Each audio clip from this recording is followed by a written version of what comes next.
射手座就當然係佢嘅下一站會好遠嘅，講出嚟佢一定就話世界好大，我要周圍行下先知道邊度最啱我。但係我哋講過啦，頭先我嗰個朋友好嚮往自由，諗住要走3年後啦咁樣，即係呢個係好發人心醒喎。我嘅射手座同事啊，都係真係做得幾耐。係啊，射手座係走嚟走去走唔到㗎。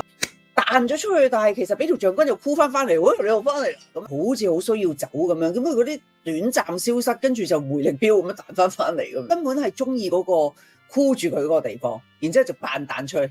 你句句都咁樣邀中人哋嘅心，你真係要收下口。佢嗰種咧彈出彈入，彈出3步，回入8步咁樣，為咗心。識好多射手座都係嗰份工做好耐嘅，所以走唔到噶。佢哋好似喺架跑步機上面，即係好似走緊咁樣，但係喺部跑步機上面落去都係嗰個位置。句句腰心腰肺啊！你嗰啲咁嘅射手座嘅腰心腰肺得太多呢啲下屬啦。